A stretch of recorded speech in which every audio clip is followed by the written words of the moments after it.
नमस्कार, स्वागत है आपका हमारे इस विशेष कार्यक्रम में। जैसा कि आप सभी जानते हैं, आस्था का लोक पर्व, महापर्व जिसे कहते हैं, छठ पूरे देश में मनाया जा रहा है। पूरे देश में छठ की रौनक है।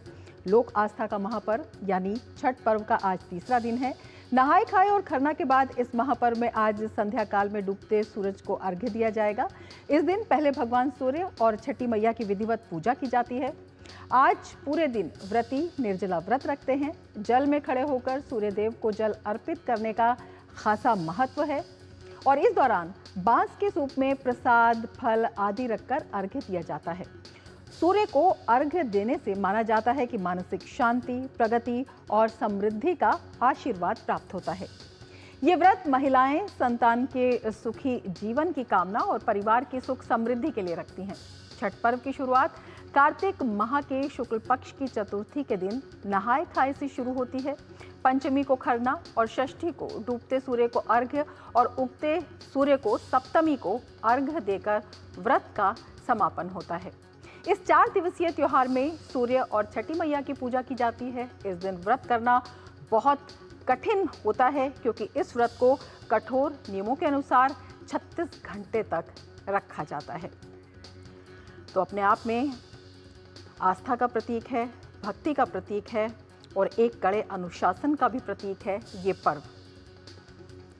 और किस तरह से ये पर्व मनाया जाता है, क्या कुछ इसके पीछे मान्यताएं हैं, देखते हैं ये खास रिपोर्ट। लोक आस्था का महापर्व छठ पर्व का आज तीसरा दिन है। छठ पूजा के तीसरे दिन व्रती पूरे समय निर्जला व्रत रखते हैं। शाम के समय में जब सूर्य देव अस्त हो रहे होते हैं तो उस वक्त उनको अर्घ्य देकर छठी मैया की पूजा की जाती है। इसे छठ पूजा का संध्या अर्घ्य कहा जाता है।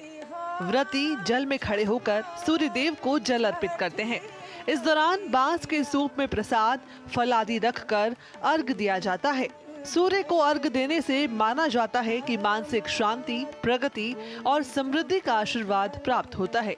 यह व्रत महिलाएं संतान के सुखी जीवन की कामना और परिवार की सुख समृद्धि के लिए रखती हैं।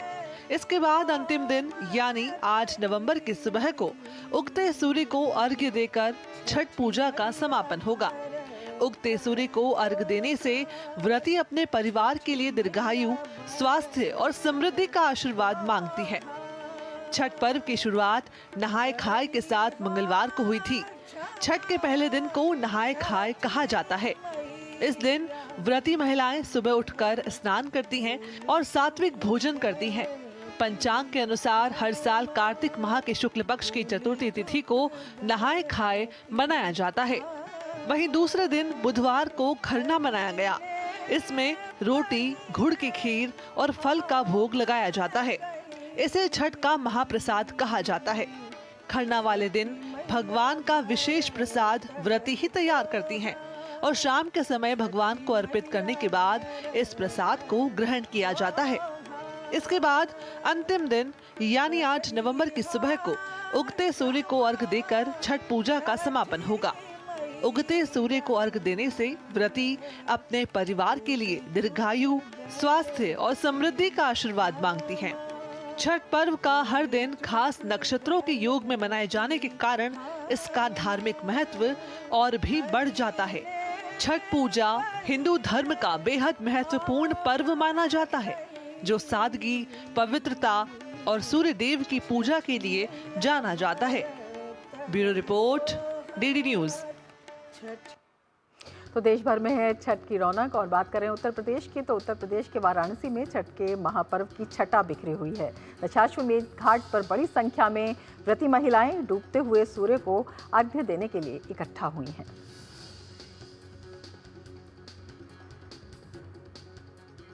और दिल्ली के आर्यनगर में छठ महापर्व की तैयारियां जोरों शोरों पर हैं। लोगों में काफी उत्साह है। आज शाम को इस महापर्व पर सूर्य को अर्घ्य दिया जाएगा।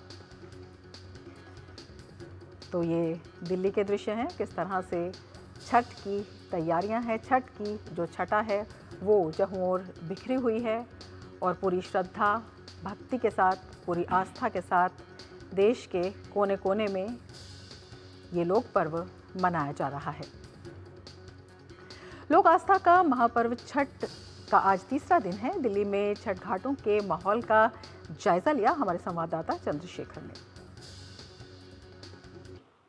पूरे देश में छठ का जो महापर्व है, आस्था का महापर्व, इसकी धूम है और आज दिल्ली में भी छठ जो है बड़े धूमधाम के साथ मनाई जा रही है। आज बहुत महत्वपूर्ण दिन है क्योंकि आज जिन्होंने छठ का व्रत रखा होता है वो आज शाम को ढलते हुए सूरज को अर्घ देती हैं पानी में उतर करके, और ये अपने तरीके का पहला ऐसा वाक़या आप मान सकते हैं पूरी दुनिया में जहाँ पर डूबते हुए सूर्य को भी पूजा जाता है, उनकी अर्घ उनको दिया जाता है। और कल सुबह दूध से उनको अर्घ दिया जाएगा जब सुबह सूरज जो है वो उगेंगे, और इस दौरान महिलाएं जो हैं वो व्रत में रहती हैं। और आज भी पूजा के लिए आप देख सकते हैं कि तमाम जो कृत्रिम घाट बनाए गए हैं, क्योंकि यमुना की जो स्थिति है, बदहाल स्थिति, उससे क्योंकि उसमें जाना बड़ा मुश्किल है लोगों के लिए, तो कृत्रिम घाट यहाँ पर बनाए गए हैं। और इन कृत्रिम घाटों में आप देखिए दोनों तरफ श्रद्धालु हैं, उन्होंने अपने पूजा की सामग्री रख दी हैं जिसमें तमाम नाना प्रकार के फल हैं, फूल हैं, ठेकुआ है और चीज़ें हैं। गन्ने का भी बहुत महत्व है इसमें। और ये शाम को जब अर्घ दिया जाएगा तो उसमें तब ये आज का दिन जो है वो महत्वपूर्ण दिन जो है वो कंप्लीट होगा इनका। इस बीच जो सुरक्षा के जो चाक चौबंद इंतजाम हैं दिल्ली पुलिस के द्वारा वो भी किए गए हैं। यहाँ पर खोया पाया विभाग यहाँ पर बनाया गया है, मॉनिटरिंग सेल यहाँ पर बनाई गई है, CCTV फुटेज के ज़रिए निगरानी हो रही है। ये तमाम चीज़ें यहाँ पर की गई हैं और लगातार यहाँ पर श्रद्धालु जो हैं वो आ रहे हैं। कैमरामैन दत्ता के साथ चंद्रशेखर, TD न्यूज़, दिल्ली। तो दिल्ली में भी छठ की छठा आपने देखी। बेशक कृत्रिम घाट बनाए गए हैं लेकिन आस्था जो है वो पूरी है। और आइए अब आपको सुनाते हैं लोक आस्था के महापर्व छठ पर ये मधुर गीत। दर्शन दीहि भोरे भोरे ए गंगा मैया भोरे हो अरियापन छठी मैया के चुनरी चढ़ाइबो, अरे चुनरी चढ़ाइबो जोड़े जोड़े ए गंगा मैया जोड़े हो।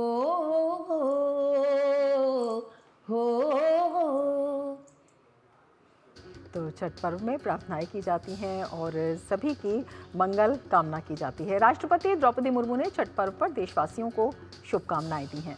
सोशल मीडिया प्लेटफॉर्म एक्स पर उन्होंने लिखा है, छठ पूजा के पावन त्योहार की सभी देशवासियों को हार्दिक बधाई। इस महापर्व पर हम भगवान सूर्य की उपासना करते हैं और प्रकृति के प्रति अपनी कृतज्ञता व्यक्त करते हैं। प्रकृति के दैवीय रूप की ये पूजा हमें पर्यावरण संरक्षण के लिए भी प्रेरित करती है। मेरी प्रार्थना है कि ये पूजा हमारे राष्ट्र में सुख, शांति और समृद्धि का संचार करे। और प्रधानमंत्री नरेंद्र मोदी ने भी छठ पर्व पर देशवासियों को शुभकामनाएं दी हैं और उन्होंने भी एक्स पर लिखा है, छठ के संध्या अर्घ्य के पावन पुनीत अवसर पर आप सभी को मेरी असीम शुभकामनाएं। सादगी, संयम, संकल्प और समर्पण का प्रतीक ये महापर्व हर किसी के जीवन में सुख, समृद्धि और सौभाग्य लेकर आए। जय छठी मैया। और छठ पूजा पर वापसी की भीड़ को प्रबंधित करने के लिए भारतीय रेलवे ने भी 8 से लेकर 11 नवंबर तक प्रतिदिन 160 से ज़्यादा विशेष ट्रेनें निर्धारित की हैं। इसी के साथ भारतीय रेलवे ने इस साल 1 अक्टूबर से 5 नवंबर 2024 तक त्योहारी सीजन के दौरान यानी कि पिछले 36 दिनों में 4,521 विशेष ट्रेनों में 65 लाख यात्रियों के परिवहन की उल्लेखनीय उपलब्धि दर्ज की है। आपको बता दें कि 1 अक्टूबर से 30 नवंबर 2024 तक त्योहारी अवधि के दौरान बढ़ी हुई यात्रा मांग को पूरा करने के लिए भारतीय रेलवे ने कुल 7,724 विशेष ट्रेनों की घोषणा की, जो पिछले साल की 4,429 विशेष ट्रेन सेवाओं की तुलना में 73% की वृद्धि है। इसी कड़ी में भारतीय रेलवे ने छठ पूजा के लिए पिछले 4 दिनों में प्रतिदिन औसतन 175 विशेष ट्रेनें संचालित की हैं। और अब भारतीय रेलवे छठ पूजा उत्सव की समाप्ति के साथ 8 नवंबर 2024 से शुरू होने वाले वापसी की तैयारी भी कर रहा है। लौटने वाले यात्रियों के लिए विशेष ट्रेनों की घोषणा की गई है। स्थानीय मांग को पूरा करने के लिए आवश्यकता अनुसार समस्तीपुर, दानापुर डिवीजन और अन्य डिवीजन के लिए अतिरिक्त ट्रेनों की योजना बनाई है।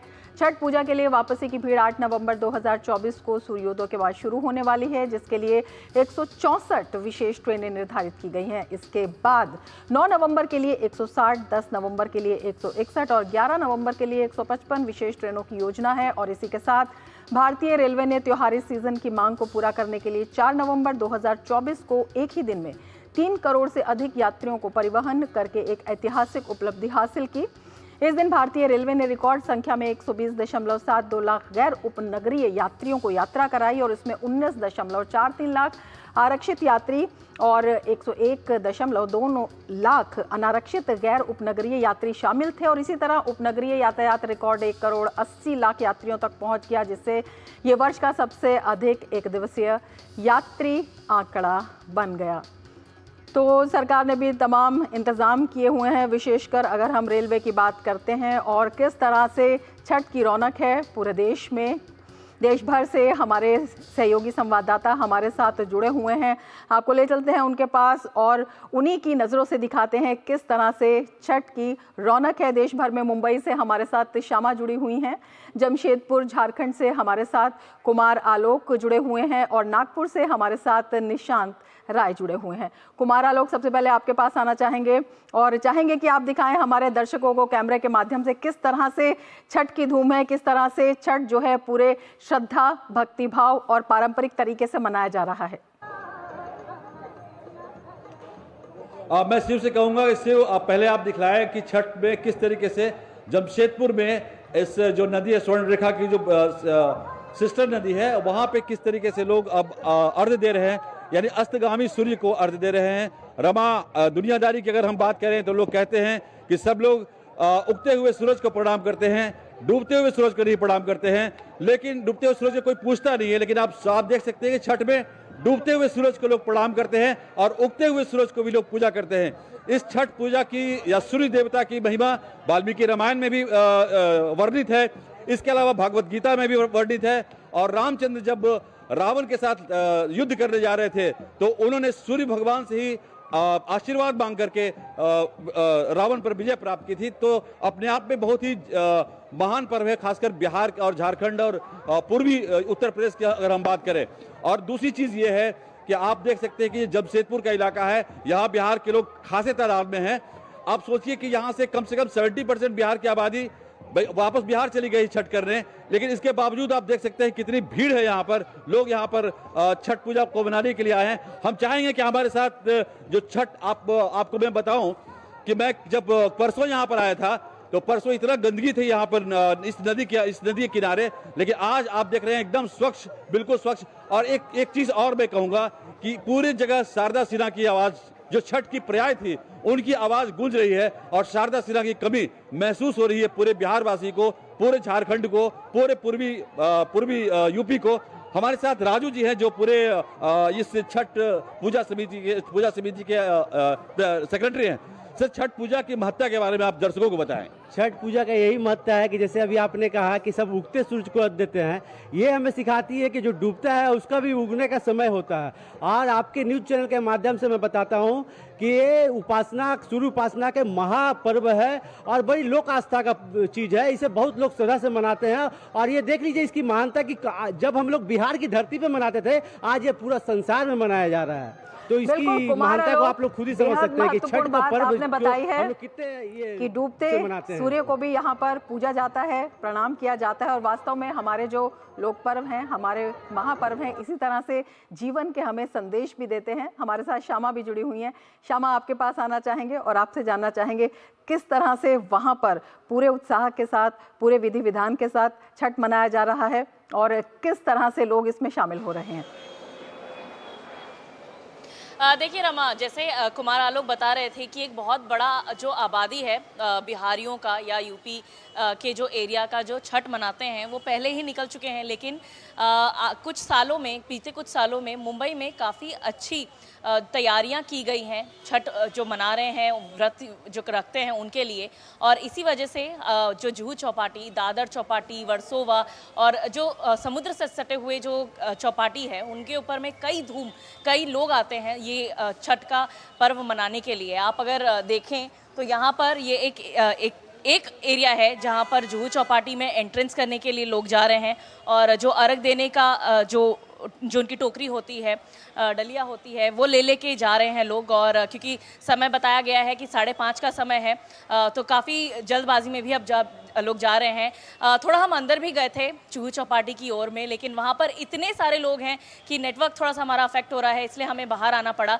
लेकिन अगर हम अंदर जाएं, अगर आपको अंदर बाद में हम आपको नज़ारा भेजेंगे अंदर का, कि इतने सारे यहाँ पर लोग आए हुए हैं। पूरी जुहू चौपाटी का जो किलोमीटर करके ये चौपाटी का एरिया है, वहाँ पर लोग अपने परिवार के साथ में जो व्रत रख रहे हैं वो आए हुए हैं।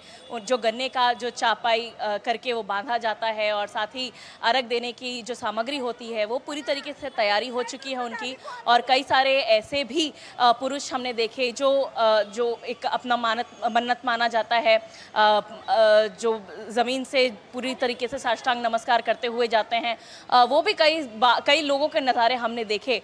तो ओवरऑल हम कह सकते हैं यहाँ पर जो छठ का तीसरा दिन है वो काफ़ी धूमधाम से मनाया जा रहा है। और अब इंतज़ार होगा कल के उगते सूरज का भी, जब उन्हें अर्घ दिया जाएगा, और उसके साथ ही हर दिन जो का अपना 36 अलग घंटों महत्व का है शामा। जो व्रत है या उपवास है उसे खोला जाएगा। बिल्कुल, आप जुड़े रहिए हमारे साथ निशांत राय भी जुड़े हुए हैं। निशांत, आपसे जानना चाहेंगे, सबसे पहले आपके पीछे जो दृश्य हैं वो देखना चाहेंगे कि किस तरह से, क्योंकि बेहद महत्वपूर्ण बात ये भी है कि बिहार से ये पर्व शुरू हुआ, और मुंबई की चाहे महानगरी हो, हर देश के कोने कोने में हर जगह ये पर्व पूरे उत्साह के साथ मनाया जा रहा है, पूरे श्रद्धा भक्ति के साथ मनाया जा रहा है। देखिए, बिल्कुल इस समय मैं नागपुर में मौजूद हूं, और नागपुर में सबसे पहले आपको छठ घाट की तस्वीर दिखलाना चाहूँगा। कैमरा पर्सन से कहना चाहूँगा कि आप देख सकते हैं कि नागपुर में इतनी बड़ी संख्या में इस पर्व को मनाया जा रहा है, और तमाम महिलाएं जो भगवान भास्कर को अर्घ देती हुई नज़र आ रही हैं। आप तस्वीरों में देख सकते हैं ये महिलाएँ इस समय पानी में जब जाती हैं और यहाँ पर अर्घ देती हैं। साथ ही में आपको छठ का यहाँ जो लोकगीत है यहाँ महिलाओं के द्वारा गाए जा रहे हैं वो भी सुनवाने की कोशिश करता हूं। मैम, छठी मैया का कोई गीत आप यहाँ पर दर्शकों को, दूरदर्शन के दर्शकों को सुना सकते हैं? कांचही बस के बहंगिया बहंगी लचकत जाए, गौरा लचकत जाए, होई ना कमरिया लाल बाबू सिंह, गौरा घाटे पहुँचा, गौरा घाटे पहुँचा, होई ना कमरिया, बच्चे का नाम आदित्य सिंह। निशांत, बहुत ही खूबसूरत ये जो धार्मिक गीत है, और बिल्कुल पूरी तरह से तैयारी के साथ जो है सभी यहाँ पर छठ मैया की पूजा कर रहे हैं। आपके पास आएंगे, लेकिन उससे पहले हम लेते हैं एक ब्रेक। आप देखते रहिए, जुड़े रहिए डीडी न्यूज़ के साथ।